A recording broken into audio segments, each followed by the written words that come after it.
So guys, जैसा कि हमने पिछले एपिसोड में देखा कि लीचू लू यांग को पीटने की कोशिश कर रहा था, मगर उसके सारे अटैक से बच गया था, जिससे गुस्सा होकर लीचू उसे बिना बाप की औलाद कहकर बुला रहा था, जिस वजह से लू यांग को बहुत गुस्सा आ गया था। फिर अब हम लू यांग को देखते हैं, वो लीचू से कहता है कि क्या तुम जानते हो कि जब हम सबसे कमजोर जानवर को मारने के लिए उसे घेर लेते हैं तो वो भी अपनी जान बचाने के लिए हमारे ऊपर अटैक करेगा, लेकिन मैं कोई कमजोर जानवर नहीं हूँ, इसीलिए जबान संभाल कर बात करो। लीचू कहता है कि हमने एक कुत्ते की तरह तुम्हें अपने साथ हमारे घर में रखा, क्या अब तुम हमें ही काटना चाहते हो? तुम कोई कमजोर जानवर नहीं बल्कि एक बिना बाप की औलाद हो। ये कहते हुए वो उसका मजाक उड़ाने लगता है। ये देखकर लीजियान को बहुत गुस्सा आता है। वो लीचू को रोकने के लिए जाने लगती है, लेकिन लीचू उसे रोक लेती है। लीचू कहता है कि मैं देखना चाहता हूँ कि तुम क्या कर सकते हो, मुझे दिखाओ कि इतने वक्त में तुमने कैसे मार्शल आर्ट्स सीखे हैं। लीचू डबल और स्वॉर्ड स्किल से उस पर अटैक करने लगता है, लेकिन लू यांग तेजी से आकर उससे स्वॉर्ड छीन लेता है। वो उसके गले पर स्वॉर्ड लगा देता है, इससे लीचू बहुत डर जाता है। यह देखकर नौकर भी चौंक जाते हैं। वो कहते हैं कि अचानक से लू यांग इतना पावरफुल कैसे हो गया। लीचू लू यांग से कहती है कि शांत हो जाओ, हम इसके बारे में बात कर सकते हैं, और सबसे पहले तुम उसके गले से स्वॉर्ड हटाओ। लू यांग कहता है कि एक कदम भी आगे मत बढ़ाना, वरना मैं इसे मार डालूंगा। मैं कोई बच्चा नहीं हूँ जो तुम्हारी बातों में आ जाऊंगा। तुम्हारे डैड फेंग फैमिली के लीडर हैं। अगर मैंने इसे छोड़ भी दिया तो भी वो मुझे जिंदा नहीं छोड़ेगा।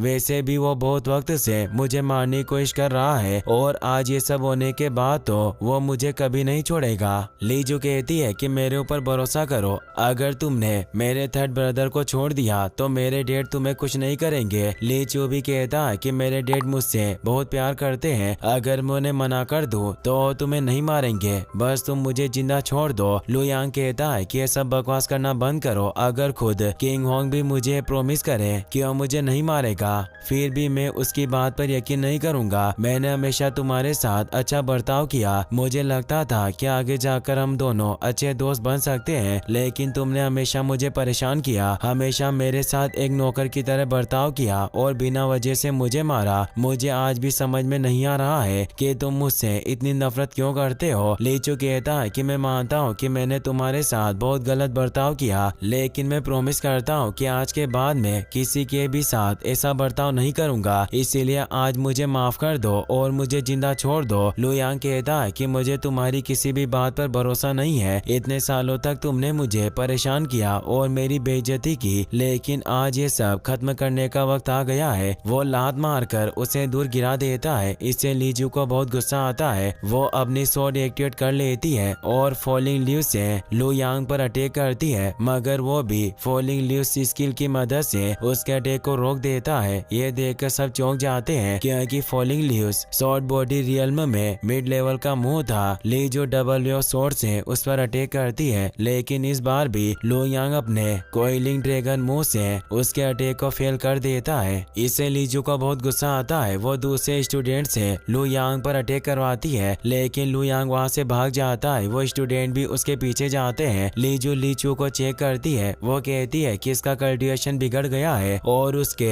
डेंटियन में भी चोट लग गई है, हमें इसे जल्दी यहाँ से ले जाना होगा। स्टूडेंट लीचू को हॉर्स कार्ड में बिठाकर वहाँ से ले जाते हैं। लीजियान सोचती है कि मुझे इन सब के बारे में जल्दी से मेरे डैड को बताना होगा। वो भी वहाँ से चली जाती है। फिर हम फेंग फैमिली के मिशन का सीन देखते हैं। लीचू की हालत देखकर किंग होंग को बहुत गुस्सा आता है। वो अपने छोटे भाई किंग यू से कहता है कि एक टीम बनाकर लू यांग को ढूंढने के लिए जाओ, मुझे वो जिंदा चाहिए। मैं खुद केंगलांग पैलेस में जाऊंगा और ग्रैंड मास्टर से लीचू को ठीक करने के लिए कहूंगा, ताकि वो फिर से उसका कल्टीवेशन ठीक कर सके। किंग यू कुछ लोगों के साथ हॉर्स कार्ड लेकर वहाँ से जंगल में जाता है। वो सब जंगल में हर तरफ लू यांग को ढूंढने लगते हैं। अगले दिन किंग होंग फेंग मिशन में आता है। वो एक सैनिक से पूछता है कि क्या उन्हें लू यांग के बारे में कुछ पता चला। वो बताता है कि थर्ड मास्टर किंग यू वापस आ गए हैं, लेकिन मुझे नहीं लगता कि उन्हें लू यांग के बारे में कुछ पता चला है। इससे गुस्सा होकर किंग होंग मिशन में चला जाता है। कुछ वक्त बाद किंग यू उसके पास आता है। वो बताता है कि हमने यू लांग को